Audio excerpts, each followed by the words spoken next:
إن الحمد لله نحمده ونستعينه ونستغفره ونعوذ بالله من شرور أنفسنا ومن سيئات أعمالنا. من يهده الله فلا مضل له ومن يضلل فلا هادي له، وأشهد أن لا إله إلا الله وحده لا شريك له وأشهد أن محمدا عبده ورسوله. أما بعد, we continue inshallah the biography of the Prophet ﷺ, the book called the Rahiq al-Makhtoum, the sealed nectar, by Sheikh Mubarak Furi rahimahullah. Today is the 4th of Ramadan 1445. So we saw yesterday the event of the elephant that was led by Abraha, who tried to destroy the Kaaba, but Allah subhanahu wa ta'ala saved it from destruction. And back to the lineage of the Prophet ﷺ, Abdul Muttalib, who was the grandfather of the Prophet ﷺ, had 10 sons: Al-Harith, Al-Zubair, Abu Talib, Abdullah, who was the father of the Prophet ﷺ, Hamza, Asadullah, the lion of Allah, Abu Lahab, who was also the uncle of the Prophet ﷺ, Al-Ghidaq, Maqwan, Safar, and Al-Abbas radiallahu anhu. Some say that he had 11 sons, add in some names. They add that Abdul Kaaba is the same as Maqwam, and that Hajla is the same as Ghidaq. So there is not a consensus about the number of children that Abdul Muttalib had. And we saw before that he vowed to Allah that if he were to get 10 sons, he would sacrifice the 10th son for the sake of Allah as a means to thank him. So sometimes people, when they use their minds, they come up with weird solutions. Allah gives him children, and in order for him to thank Allah, he slaughters children. This is the same thing that happened at the time of the Prophet ﷺ. Some mushriks took the camels of zakat from the shepherd of the Prophet ﷺ in the surroundings of Medina, and killed the shepherd and took his wife as a prisoner. His wife managed to run away and escape on one of she camels of the zakat. So she vowed to Allah subhanahu wa ta'ala that if he were to save her, she would slaughter that she camel for the sake of Allah. So when she reached Medina, the Prophet ﷺ told her, number one, the camel doesn't belong to you. So why would you make a vow to slaughter something that doesn't belong to you? Number two, the camel helped you escape. So the way you reward her is by slaughtering her. So sometimes this is people that innovate bid'ah do. They use their minds, they think they're doing something good, but actually their innovation leaves them far away from Allah's mercy. So Abdullah was the father of the Prophet ﷺ. His mother was Fatima, that means the mother of Abdullah. The paternal grandmother of the Prophet ﷺ was Fatima, daughter of Amr bin Aida bin Imran bin Makhzum bin Yaqzah bin Murrah. Abdullah was the smartest of Abdul Muttalib's sons, the most chaste among them and the most loved one. He was also the son of the divination arrows pointed to be slaughtered as a sacrifice at Al-Kaaba. So basically the story is that we said that Abdul Muttalib vowed that if he had 10 children, he would slaughter the 10th son for the sake of Allah. When he went to slaughter this son, Abdullah, the Quraysh came to him, they told him, don't do that, because if you do it, it's going to become a sunnah for us, and all of us will slaughter the 10th son that Allah gives us. So he asked them for advice. They told him, again, go to the diviner and ask her for a solution.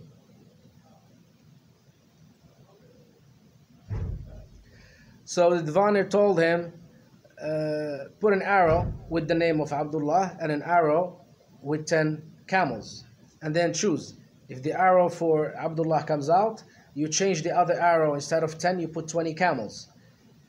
If again the arrow for Abdullah comes out, you put 30 camels. So he kept on doing this until he reached 100 camels.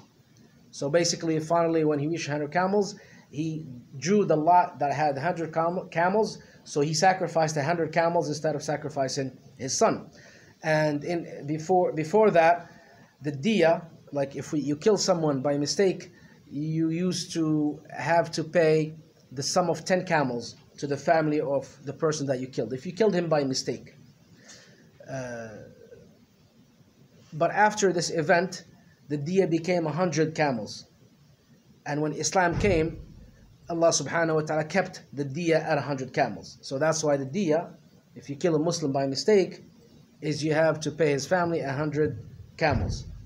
Now multiply that in dollars and see how much that has to be. Because Allah subhanahu wa ta'ala legislated the best of laws for the protection of Muslims. But nowadays, you kill someone, you just go to jail for, I don't know however long you go to jail. These man-made laws. The person is dead, he is lost. The other person is in jail, he's lost. And, no one is benefiting because people use man-made laws instead of using Allah's laws. So this incident produced a change in the amount of blood money usually accepted in Arabia. It had been 10 camels before this event, but after this event, it was increased to 100 camels. Islam later on approved of this. It was reported that the Prophet ﷺ said, "Ana ibnu dhabihayn, yani Ismail wa abahu Abdullah." The Prophet ﷺ said in a hadith, "I am the offspring, the son of the two slaughtered ones," meaning Ismail alayhi salam, because Ibrahim alayhi salam was going to sacrifice Ismail for the sake of Allah, because he saw that in a dream as a revelation, and dreams of prophets are a revelation. This applies to all prophets, Ibrahim alayhi salam and Muhammad alayhi salam. Also Yusuf alayhi salam, if you remember the story, he saw a dream. So dreams for prophets are revelation from a means of revelation for prophets. So Abdullah, the father of the Prophet ﷺ, was going to get slaughtered by his father, and also the grandfather, the great grandfather of the Prophet ﷺ, Ismail, was going to be slaughtered by Ibrahim alayhi salam. Now Abdul Muttalib chose Amina, daughter of Wahb bin Abd Manaf bin Zuhra bin Kilab, as a wife for his son Abdullah. So here Abdul Muttalib chose a wife for his son. This is the way it used to be, and that was the best practice. Because usually when parents choose for their children, they choose based on a lot of criteria. Because a father has lived a long life. He has dealt with women. He has filtered good from bad. So when he chooses a wife for his son, he's using logic. He's using a mind. A son basically is just starting in life. He goes and he sees this drawings of Cupid, and he thinks that love is what marriage is based upon. So he falls in love with someone. It's not really love, it's more lust. Then he gets married to her, and the love that was before marriage disappears after marriage, and divorce happens. Love usually comes after marriage, as Allah subhanahu wa ta'ala says, وَجَعَلَ بَيْنَهُمَا مَوَدَّةً وَرَحْمَةً. This is why the divorce rate in the Muslim world today is in the double-digit percentage mark. For our forefathers, it was almost unheard of, especially that they were able to marry more than one, without any problems. Nowadays, you do it, they put you in the newspaper. The United Nations makes some laws against you because you decided to get married to more than one wife. So times change, and the problem is not really the times. The problem is that Muslims start following these evil times and not following the correct way. So Abdul Muttalib chose Amina as a wife for his son Abdullah. Abdullah, thus in the light of this ancestral lineage, stood eminent in respect of nobility of position and descent. Amina's father was the chief of Bani Zahra, so she was a noble woman as well, to whom great honor was attributed. They were married in Mecca, and soon after, Abdullah was sent by his father to buy dates in Medina, where he, Abdullah, died. In another version, Abdullah went to Syria on a trade journey and died in Medina on his way back. By the way, Medina, before the migration of the Prophet ﷺ, was a city that had a lot of plagues and a lot of diseases. It's the Prophet ﷺ who made the dua for Medina, and Allah subhanahu wa ta'ala cleared it and cleaned it, to the point that even when Abu Bakr and Bilal radiallahu anhu immigrated from Mecca to Medina, they got sick. So Medina was known for its plague, but the Prophet ﷺ made dua. Next section is Muhammad's Muhammad's birth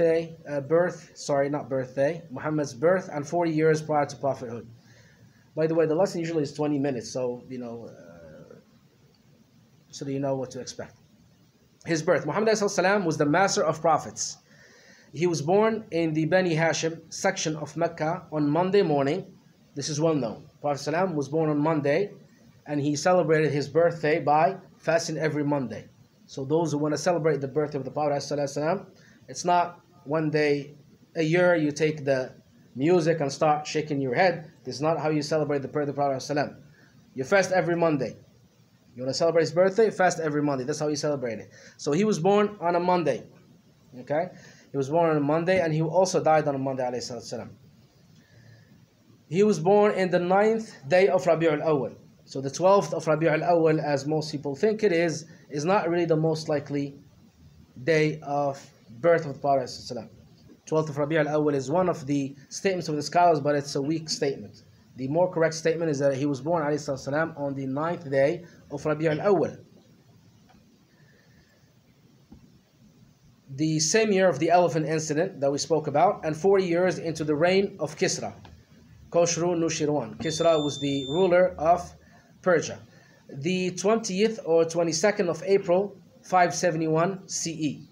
Muslims, we don't use AD, because AD means after the death of Isa alayhi salam. Allah subhanahu wa ta'ala did not die. CE means Christ elevated. So Muslims, especially us living here, we don't use AD. AD means after death. Isa didn't die alayhi salam. It's CE, Christ elevated. So 571 CE is when Prophet was born, according to the scholar Muhammad Sulaiman al-Mansur Puri and the astronomer Mahmud Pasha. In other words, they made some calculations to bring back the date corresponding to the birth of Prophet ﷺ. Ibn Sa'd reported that Muhammad ﷺ's mother, Amina, said, when he was born ﷺ, there was a light that issued out of my underneath me. So when Prophet ﷺ was born, a light emanated from underneath her and lit the palaces of Syria. Ahmad and Ad-Darimi reported something similar to this. It was reported that significant signs accompanied his birth ﷺ. So when he was born, it was said that 14 balconies of Kisra's palace collapsed, the Magan sacred fire they used to worship went out, and some churches on Lake Sawa sank down and collapsed. This was recorded by At-Tabari, Al-Bayhaqi and others, but none of the chains of narration are confirmed. So when you hear these statements, it might be true, it may not be true. Okay, the fact that we hear about the fire being put out, etc., it's not authenticated. These statements are not authenticated. It is being said, its chain of narration is not authentic. His mother immediately sent someone to inform his grandfather Abdul Muttalib of the happy event. Happily, he came to her because this was his grandson, and his son Abdullah, who was the most beloved one to him, and he had died, and this is his son. So you can imagine how much he would love the Prophet ﷺ. So he carried him to Al-Kaaba, prayed to Allah, and thanked him for giving him this grandson. Abdul Muttalib called the baby Muhammad, a name not then common among the Arabs. First one to be named this name is Prophet ﷺ, Muhammad, the praised one. And he is actually mentioned by name in the previous scriptures. In the Hindu scriptures, in the Jewish scriptures, he is called Muhammad that means Sir Muhammad. So he ﷺ was foretold in many of the previous scriptures as a mercy from Allah subhanahu wa ta'ala to these people, so that they can easily believe in Muhammad ﷺ, unless they follow the worldly benefits and they reject him ﷺ.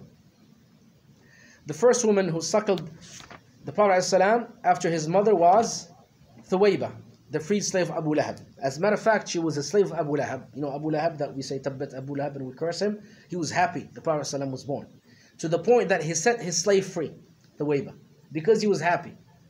But then later on, subhanallah, because of dunya, he rejected his message. So Abu Lahab freed his slave girl, Thuwayba, after the birth of the Prophet ﷺ. And as the Prophet ﷺ said, because of this deed, Allah will make his punishment lessened on Mondays. The punishment of Abu Lahab will be lessened on Mondays because he freed his slave Thuwayba out of happiness that Prophet ﷺ was born. You can research this news because I know it may come as a shock to you. He's still in the hellfire. But Allah subhanahu wa ta'ala, out of His mercy, He doesn't want anything to owe anyone something. So He did this good gesture. Allah subhanahu wa ta'ala is going to reward him for it by lessening the punishment on Mondays. So she was the first one to suckle him with her son Masruh. She also had suckled Hamza bin Abdul Muttalib. So Hamza radiallahu anh is the uncle of the Prophet ﷺ and also his brother from suckling. Before and later, Abu Salama bin Abdul Asad al-Makhzumi Remember Salama? Her husband, Abu Salama radiallahu anhu, who had died in the Battle of Badr, he was also the brother of the Prophet ﷺ by suckling. Okay, so these are important relationships between some of the companions and the Prophet ﷺ. Childhood. It was a general custom of the Arabs living in towns to send their children away to Bedouin wet nurses so that they may grow up in the free and healthy surroundings of the desert. Because Mecca was a destination for all of Arabia, so it's normal for people to bring diseases with them, right? So people used to be afraid for their children catching a rare disease. Also, they were afraid for their tongues to not be pure. So they sent them to the Bedouins to learn the pure Arabic language and also to grow up in a healthy environment. This is why many of the earlier scholars, when they were not sure about certain words in the Quran, they would go and hang out with the Bedouins and learn from them the pure Arabic, because this Quran was revealed in the pure Arabic language, and the Bedouins were the ones that kept this language intact. So this was their custom, that they would send children away to wet nurses so that they might grow up in the free and healthy surroundings of the desert. Thereby they would develop a strong body and acquire the pure speech and manners of the Bedouins, who were noted for both chastity of their language, because foreigners do not mix with them, and for being free from those vices which usually develop in inactive societies, the bad things we find in the cities. The Prophet ﷺ was later entrusted to Halima, the one that we know as Halima as-Sa'diyah, from the tribe of Bani Sa'd bin Bakr. Her husband was Al-Harith bin Abdul Uzza, called Abu Kabsha. Abu Kabsha was his nickname, from the same tribe. So both Halima and her husband were from the same tribe. Muhammad ﷺ had several foster brothers and sisters. Abdullah bin al-Harith, Anisa bint al-Harith, Hudafa or Judama bint al-Harith, known also as Shayma, and she used to take care of the Prophet ﷺ, and Abu Sufyan bin al-Harith bin Abd al-Muttalib, the Prophet ﷺ's cousin. Abu Sufyan radiallahu anhu, the father of Muawiyah, is the cousin of the Prophet ﷺ. So they're also related by blood. Hamza bin Abd al-Muttalib, the Prophet's uncle, was also suckled by the same two wet nurses, the Thuwayba and also Halima. Thuwayba and Halima Sa'diyah, who suckled the Prophet. Traditions delightfully relate how Halima and the whole of her household were favored by successive strokes of good fortune, while the baby Muhammad ﷺ lived under her care. Ibn Ishaq states that Halima narrated. Now Halima is saying the story of how she got hold of the Prophet ﷺ to suckle him and the good things that happened to her. She said, it was a year of drought and famine. We had nothing to eat. She said, I rode on a brown mule. We also had with us an old she-camel. So a brown mule, an old she-camel. By Allah, we could not get even a drop of milk from this she-camel. We could not have a wink of sleep during the night because their child was crying because of hunger. There was not enough milk in my breast, and even the she-camel had nothing to feed him. We used to constantly pray for rain and immediate relief. By the way, these people were polytheists. Polytheists mean they had many gods, including Allah. So they still made dua to Allah subhanahu wa ta'ala. So believing in Allah is not enough. It's worshiping Allah alone is the goal of all prophets. So some people say, well, the Christians believe in Allah. Well, the Hindus believe in Allah. They call him Brahma. They believe in one creator. That's not enough. You have to worship him alone. You have to worship Allah alone. So even the polytheists used to worship Allah too, and worship other things. They used to give crops, dedicate a portion of their crop to Allah, and other portion to the statues. And also they used to worship statues so that the statues can get them closer to Allah. مَا نَعْبُدُهُمْ إِلَّا لِيُقَرِّبُونَ إِلَى اللَّهِ زُلْفَى. So this is an important thing to stress. So these people, even if they were polytheists, they made dua to Allah subhanahu wa ta'ala for rain. So they finally reached Mecca looking for children to suckle. Not even a single woman among us accepted Allah's Messenger ﷺ offered to her. Why? Because he was an orphan. So they basically suckled the babies for money, right? For money or for other benefits. So they said this little kid, is an orphan. What can his grandfather really give for him, right? So nobody wanted the Prophet ﷺ. Look, subhanAllah. As soon as they were told that he was an orphan, they refused him. So Halima said, we had fixed our eyes on the reward that we would get from the child's father. An orphan, what his grandfather and mother likely to do? So we refused to accept him because of that. Every woman who came with me got a suckling baby. And when we were about to depart, I said to my husband, this is Halima talking, she said, by Allah, I do not like to go back along with the other women without any baby. I should go to that orphan and I must take him. So he said, there is no harm in doing so, and perhaps Allah might bless us through him. Halima continues, she said, so I went and took him because there was simply no other alternative left for me. So she took him just because there was no other baby for her to take. So when I lifted him in my arms and returned to my place, I put him on my breast, and to my great surprise, I found enough milk in it. So he, ﷺ, drank to his heart's content, and so did his foster brother, and then both of them went to sleep, although my baby had not been able to sleep the previous night. My husband then went to the she-camel to milk it, and to his astonishment, he found plenty of milk in it. So basically, the she-camel that had no milk, her breast that had no milk, when she got hold of the Prophet ﷺ, Allah put barakah on all these things, and she was able to breastfeed the Prophet ﷺ to his fill, and also her son to his fill, plus the camel had milk. So her husband said, by Allah, O Halima, you must understand that you have gotten a blessed child. And I replied, by the grace of Allah, I hope so. So we stop here today and we continue tomorrow, inshallah.